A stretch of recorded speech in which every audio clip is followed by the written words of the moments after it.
So let me just be blunt. The headline here is that Biden is so racist against Arabs, he would rather fund a genocide than win re-election. Is that on the people to fix? Furthermore, if he is so racist against Arabs that he's willing to commit a genocide and nothing being said or done moves him in any direction, what makes you all think he's going to save you from jack shit?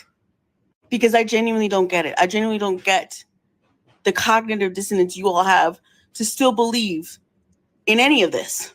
Frankly, the greatest threat to Democrats, which I've been saying for almost a year now, is not that people are going to vote for Trump. It is that people are not going to vote at all because they do not fucking believe in any of it anymore. Studies have shown time and time again that public will means nothing legislatively. That the greatest indication a law is going to pass is the money that is behind it. What you say or do, is it moving the needle? And if it's not moving the needle, if electoral politics isn't doing shit, why would people continue to invest in that system? People are literally begging the carnage to stop, and this administration is literally ignoring them. I said a long time ago that if you wanted to save the party, because now it's a matter of not just saving Biden, because it's done. Now it's a matter of whether or not the Democrats exist beyond this election.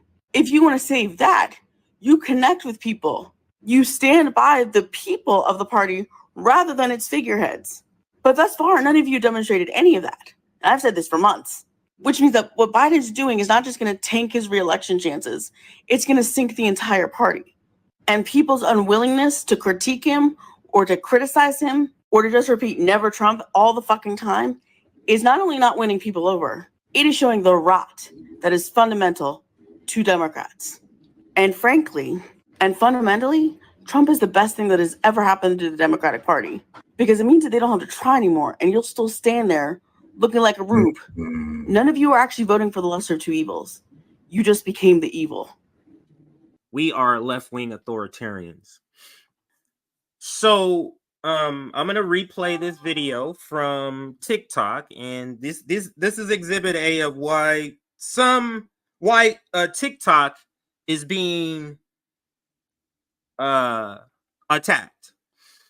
Now, the reason I call this "We Are Left-Wing Authoritarians," I hope I spelled that right, is because where I'm going with this. So I'm going to play this clip and another one, very powerful clips. I don't want to do too much preface because I don't want to give it away. So let me just be blunt. The headline here is that Biden is so racist against Arabs, he would rather fund a genocide than win re-election. Is that on the people to fix? Further, let's go with the first question.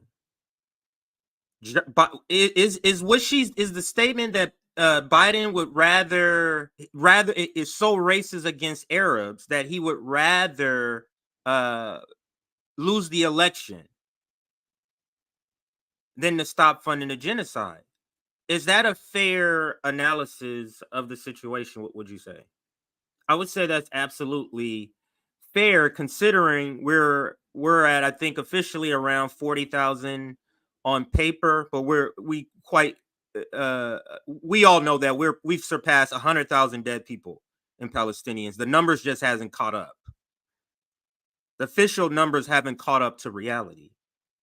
So again, I don't want to preface it. Let's let it play some more, and I'll break down some more. Furthermore, if he is so racist against Arabs that he's willing to commit a genocide and nothing being said or done moves him in any direction, what makes you all think he's going to save you from jack shit?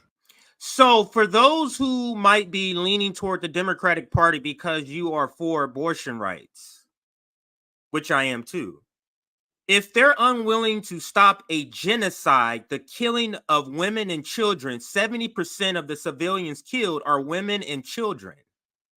I just did a segment where there's 37 mothers killed per day on average since October 7th.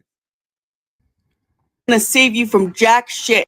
Why do you think he's gonna save you your abortion rights or the right for an abortion? Why do you think that?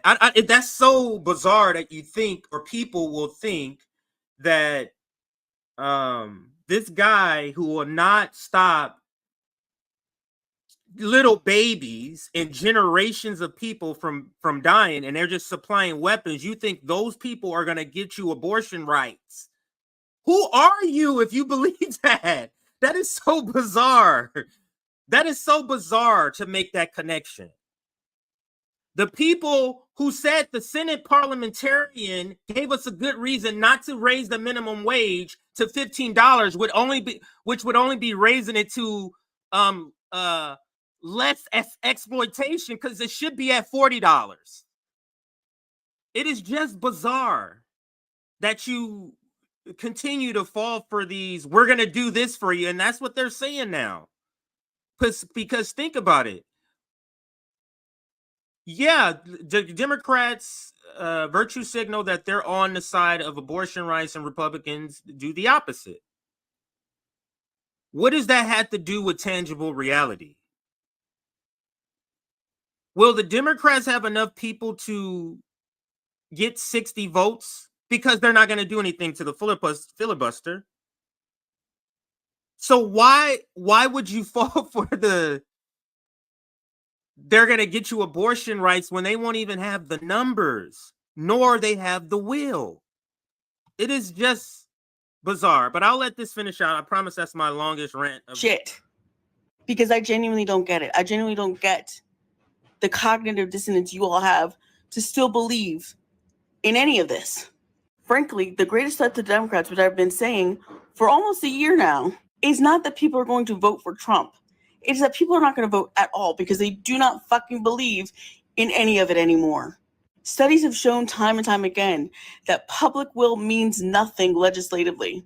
That the greatest indication a law is going to pass is the money that is behind it. What you say or do, is it moving the needle? And if it's not moving the needle, if electoral politics isn't doing shit, why would people continue to invest in that? I mean, it's not just electoral politics, but that is on the top of the list. This is like adults buying into Santa Claus. That's how I literally look at it. I was just telling my wife this. Like, you believing in the Democrats, it is no longer a sane belief. That is no longer a sane, like, understanding of the Democratic Party. It's not. It is how many times of bogus reasons why something doesn't get done. Like, how many times are you falling for this? How many times are they going to use abortion to get you to come out to the polls? They did that shit in 2022. What have they done in 2 years to get your vote in 2022? What's the Maya Angelou quote? When somebody shows you who they are, when somebody tells you who they are, believe them. I would say when somebody shows you who they are, that's where I would make that change. In that system, people are literally begging the carnage to stop. And this administration is literally ignoring them. I said a long time ago. Is that not true? That's another powerful statement. People are begging them to stop. People in the administration are quitting.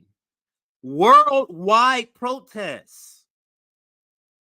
But Western chauvinist countries just go, fuck these motherfuckers. White supremacy, white domination, imperialist domination of the world is the point of this establishment, and anything that gets in the way of that is expendable, is disposable, I should say. Anything that gets in the way to that. So what's important, because this is an easy decision, what's important to the empire, the United States empire, is to have a military outpost in that region. That supersedes 40,000 Palestinian lives. That supersedes 50,000, 60,000. Whatever the number is, there is no number that it stops. It is literally infinite for the United States empire. All right, so I keep promising to get through the video. Let's play it some more. The next video is also great. Ago, that if you wanted to save the party, because now it's a matter of not just saving Biden, because it's done. Now it's a matter of whether or not the Democrats exist beyond this election. If you want to save that, you connect with people. So let's ask people in the audience, and I'm gonna put your comments up now. So beginning 117 and after, comments 117 and after, answering this question: is this Gaza Palestinian situation, this massacre, this genocide that's happening, is this existential for the Democratic Party? Like, are the people in the streets? How do you go back to a party after this? How do you go back to the people that killed when the numbers catch up to reality? Literally over 100,000 people, 70% of which are women and children. How do you go back to that party? You know what type of disconnection you got to have with reality and integrity for you to go back to a party who's doing this while they're telling you, understand what's happening. It's not like they're saying we're trying to stop this. They're not even saying this is a genocide, people. The Democratic Party's position is not even that this is a genocide. The Democratic Party position is not that they need to, that the possible starvation of 2 million people is not as important as the relationship with the state of Israel. That party you're going back to? You stand by the people of the party rather than its figureheads. But thus far, none of you demonstrated any of that. I've said this for months, which means that what Biden's doing is not just going to tank his reelection chances, it's going to sink the entire party. And people's unwillingness to critique him or to criticize him or to just repeat never Trump all the fucking time is not only not winning people over, it is showing the rot that is fundamental to Democrats. Right. We're saying there's people literally dying, sir. Can you at least stop that? And you guys' response is, but Trump. Now, do you understand how a United States government can enslave actual humans?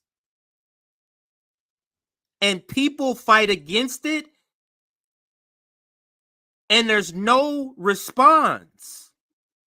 You know what type of deep-seated superiority complex you got to have I can't even imagine that. All right, I'm going to go to the other video. She's completed the thought that I wanted to get to. Actually, let me read the caption here.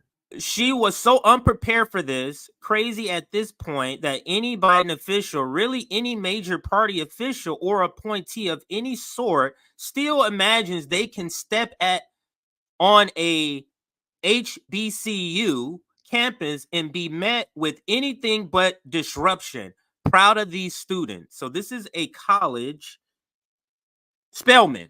This is Spelman College. This is a Biden official, and I'm just going to leave it there. I don't want to give it away for those that have not seen this. Now, the sound isn't the best, so you will need to make sure, I'm just preparing you, make sure you're listening closely, make sure you're able to hear, because understand this is a like a conference type setting, whereas a student a speaker in the front of the class, and then there's a large auditorium. I've been in these classes. They usually have these classes in the evening, or at least when I went to Cal State Long Beach, they had them in the evenings, nighttime, and they were in these big sort of conference rooms that could seat like 200 people in these classes.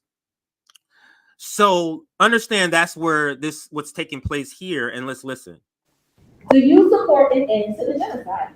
Entire bloodlines wiped off the face of the earth, never to return again. Those are Palestinian lives, generations gone. because of your administration that you work for. Shame. This is your legacy. This is your legacy. Will you call for your boss, Butcher Biden, to stop arming Israel? There's no discussion. It's a yes or no. Will you help put an end to the genocide? Is it a genocide or a conflict? I just want to know.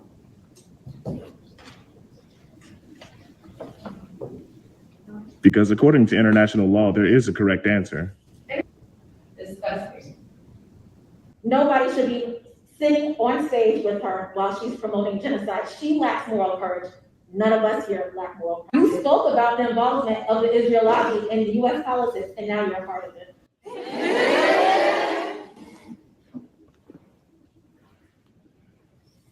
How do you feel gaslighting Black students? Simply, just how do you feel gaslighting Black students? And these are not just students. You have alums in the audience too watching you all. We call on all historically Black college campuses to not allow us to be used. Even if our own professors want it to be used, we will not be complicit in genocide. The answer is simple. As a Black woman that is walking the same hallway that Alex Walker has walked, I cannot stay silent during a genocide. Shame on you, both of you. You're disgusting for even hosting her. Shame on you for allowing Black folks to be kicked out of college that was created for our safety. Calling security on your Black students, huh? Shame! Shame! Shame on you. Were you on stage whispering about how you think hospitals are military targets, or were you just keying because you don't care about human lives? Palestinians deserve better, Black people deserve better, and Spelman needs to do better. My sisters, do not let them make a fool. Now, that's the type of Black shit I like to see. Fuck civility, people. Fuck your civility. This is what we should be doing on college campuses. Fuck decorum. Fuck your civility. Civility is about propping up the status quo, which is genocide. You see why we say fuck civility politics? Because civility politics would be stay on subject, students. That's not the subject of why she's here. But they want you. This is why they also restrict protest. You got to get a permit to protest, which makes it not a protest.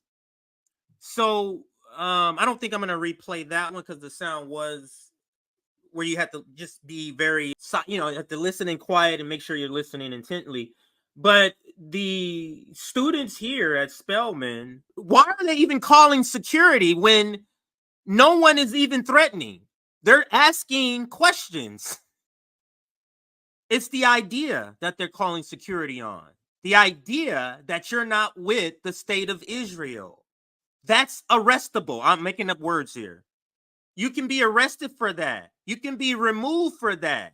Your idea, where's freedom at, people? Democracy. What the Israel-Palestine conflict is unmasking how this is not a democracy. What the pandemic also did is unmask in COVID, this is not a democracy. It feels like the last 4 years has been the great unmasking of the United States. The great unmasking of the squad with the rail fight. The great unmasking of sellout reporters like Ryan trying to sell us on workers wanted them to sell them out on the rail strike. Joe Biden facilitating and supporting a genocide. Democrats and progressives. We now have the NATO left, people, but we are the authoritarians. Look at this headline here. And we got some more sort of protest video to go over. Nancy Pelosi, Hillary Clinton. That falls into this category. This headline, and this is not a joke, people. You understand what I'm saying to you? This headline is not from The Onion. This is not The Onion. The left-wing authoritarians shutting down the Democratic Party. Liberals would justifiably freak out if the right was doing this to Biden. It is what you think, even though you're shaking your head saying, I can't believe this. It is what you think. us trying to stop genocide and protesting against genocide, we are now called authoritarians for protesting.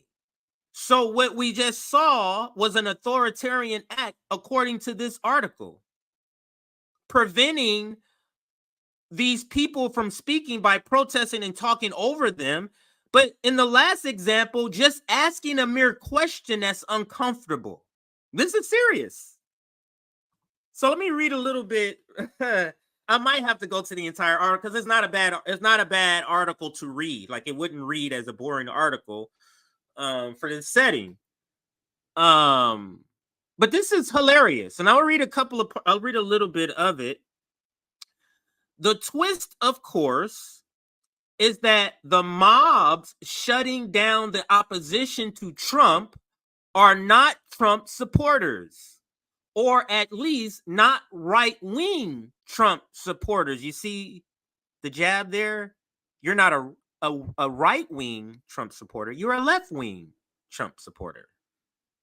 If you're protesting the Democrats who have the executive office and who's facilitating a genocide right now. Pro-Palestinian activists have set out to disrupt Democratic Party officials from speaking and raising funds to defeat Trump. I'm reading this and I'm still like, is this a serious article? Let me tell you where this is from before I read on. This is from New York Magazine, ladies and gentlemen and people. New York Magazine. I want to laugh. Just laugh out loud on this. Hang on a second. This is a serious fucking article. Let me just toss up a couple comments to I was just about to break. Do you ask? AOC words are violence, so there's that. Truth is threatening. Anyone who opposes neocon ideology is set to lose. Okay, I think I've gained my composure from on the verge of laughing here. This is a serious article. I'm going to read that first part, and I'm going to read it all at once. So it's one thought. The twist, of course, is that the mob shutting down the opposition to Trump are not Trump supporters, or at least not right-wing Trump supporters. Pro-Palestinian activists have set out to disrupt Democratic Party officials from speaking and raising funds to defeat Trump. Like the video you saw at Spelman College and the subsequent videos I'm going to show you of Nancy Pelosi, of Hillary Clinton being disrupted. He's talking about us refusing to donate to the Democratic Party, telling people not to donate to the Democratic Party. We're the authoritarians. A New York Times story recently drew some attention to the political problem this creates for Democrats. Indeed, some of the protesters are trying to defeat Biden, ergo to elect Trump. You see how it's indirect? That's where they go, ergo. If you didn't know what ergo means, it means indirectly in this instance here. To teach the Democrats a lesson, to teach them a lesson. This goes back to the first video. Think back.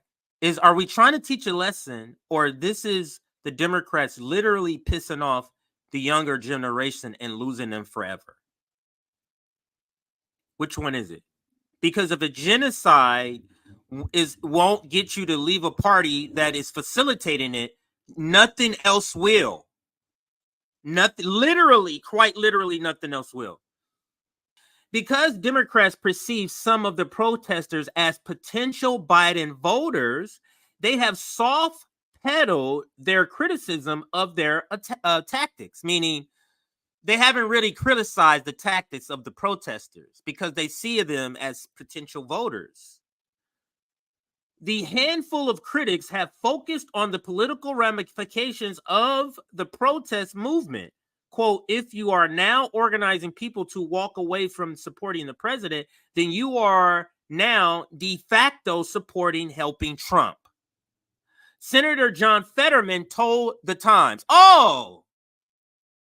you ever listen to something crazy? You're like, and you have this look and you're like, and then they go, so-and-so said it. Then you go, oh, okay, yeah, okay, he said that. That's what we just had to happen right now. we had some of the most clownish shit said, and then at the end they said, quote from John Fetterman. Then okay, yeah, he said it. Okay, I get it now. But that's John Fetterman.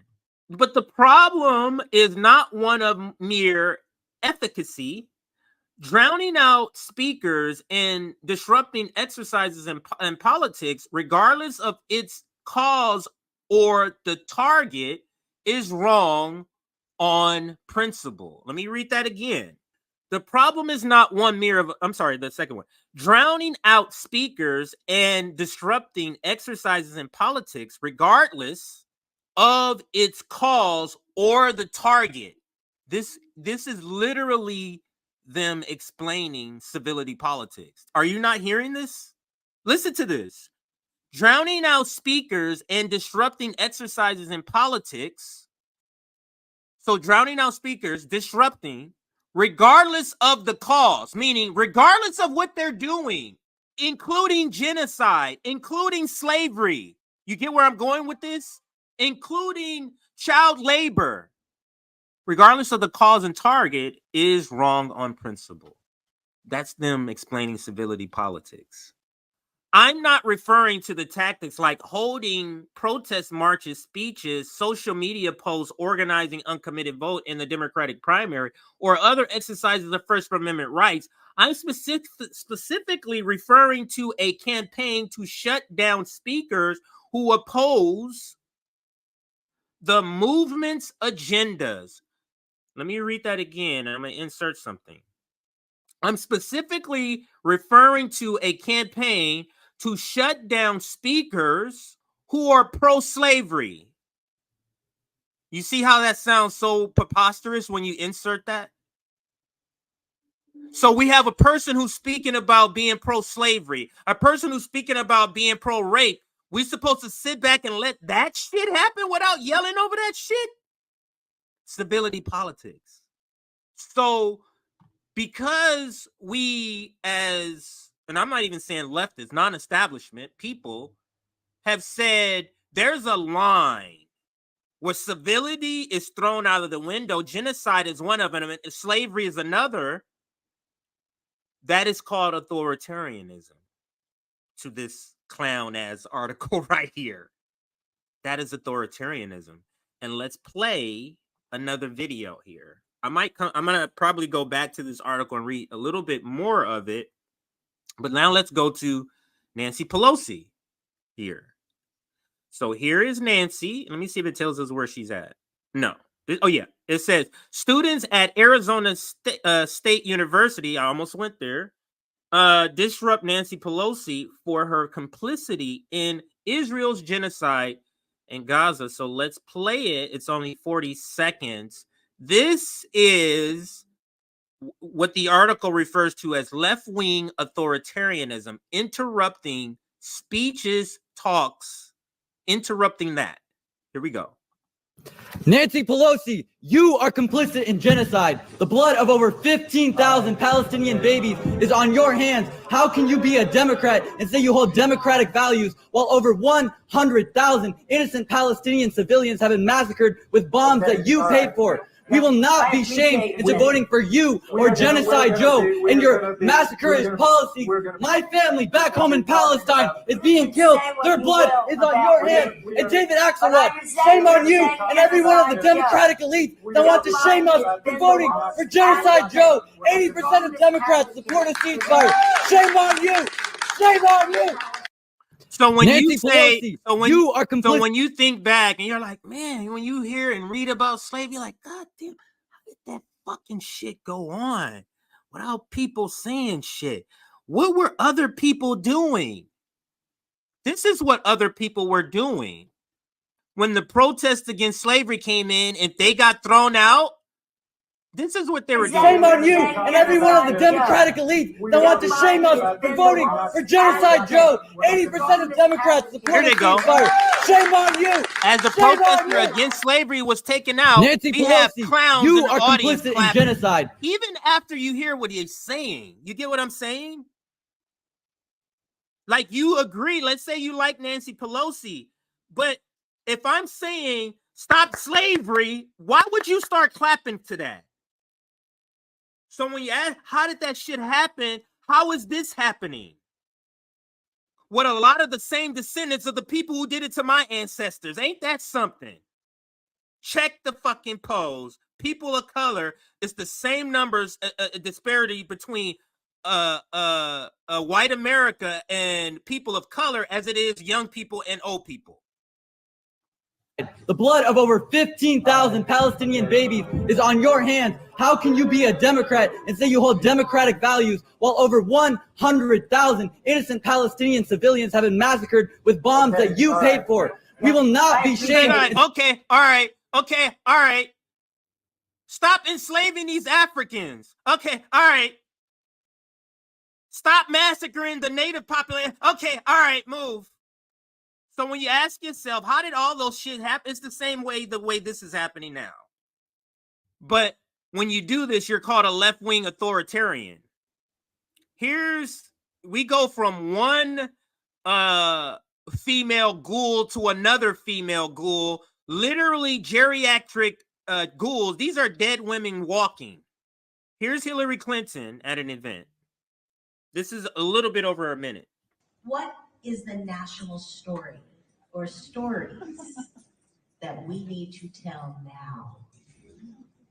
Well, we have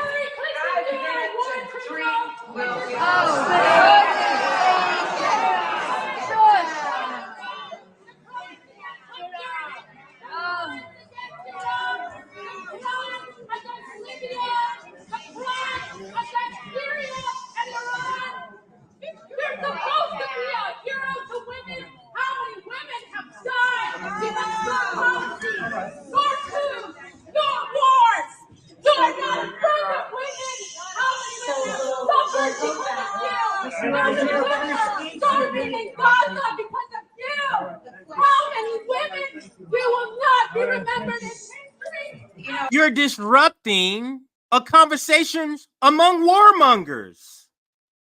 You're supposed to be civil with warmongers and war criminals and genocide enablers. You're supposed to be civil to those people. Fuck out of here. Here's Nancy Pelosi. Now, this is not a protest video, but listen to what she says about protesters who came to her home. He tries to ask her about it, and then listen what she tries to correct them on. Listen. We were talking, Madam Speaker, in the commercial break as you sat down about the stakes of this election as you've seen them. You've watched firsthand. You were inside the Capitol on January 6th. You experienced a horrific incident in your own family because of the climate and the culture of what's going on right now in this country. Man. So where do you see the stakes? Horrific. What do you say to even some of those progressives who are protesting at your house, outside your house, saying, we're not going to vote for Joe Biden? So I was talking over, let me rewind it. He's asking, what would you say to those people protesting outside your house? That's one of the first questions. I'll rewind it so you can hear all of it. Sure. Of what's going on right now in this country. So where do you see the stakes? What do you say to even some of those progressives who are protesting at your house, outside your house, saying, we're not going to vote for Joe Biden because of what he's doing in Israel?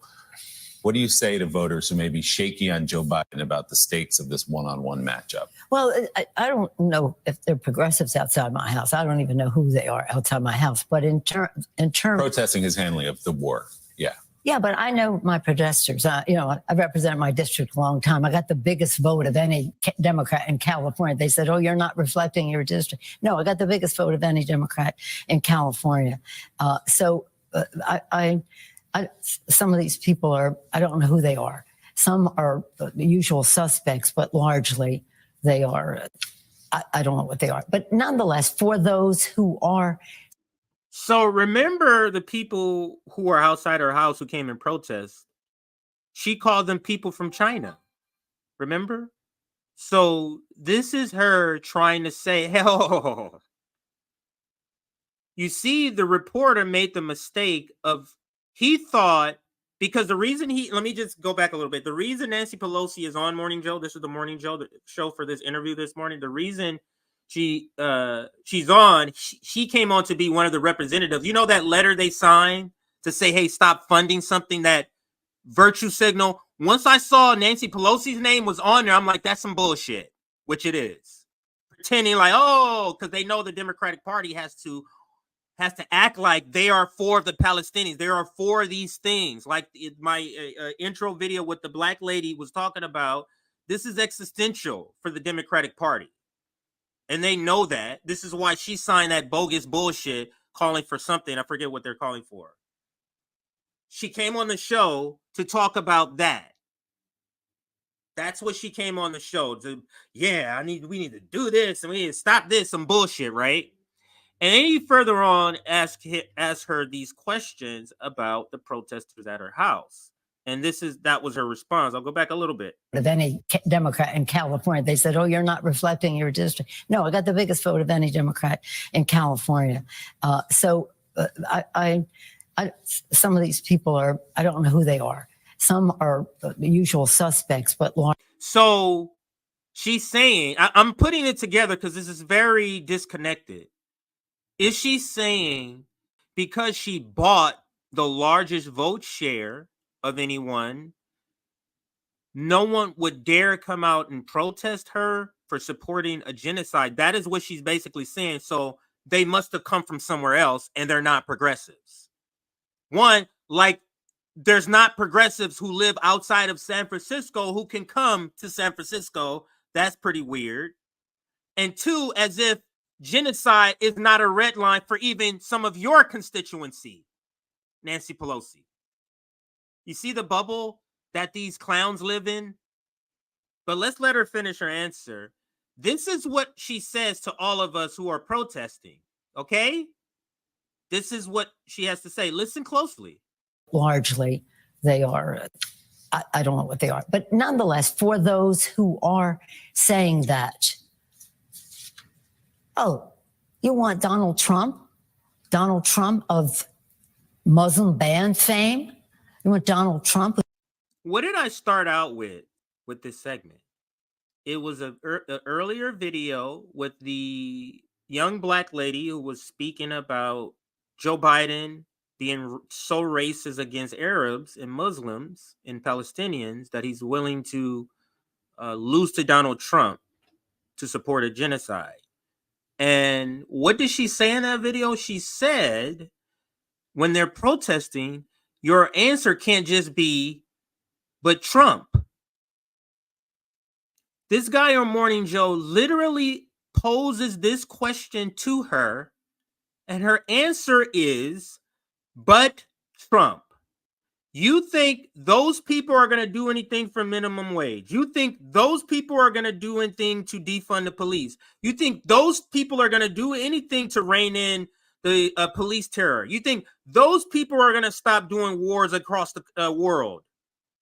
But you believe it because AOC tweets about it and Bernie Sanders tweets about it, and they both write legislation and put it out there in the public when they have no power, just to keep you entangled with the Democratic Party. So it's but Trump. And I'll start it over and let her finish her answer. Democrat in California. Some of these people I don't know who they are.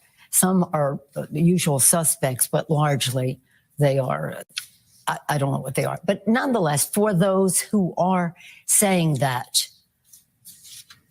oh, you want Donald Trump? Donald Trump of Muslim ban fame? You want Donald Trump who says he wants people coming from nice countries?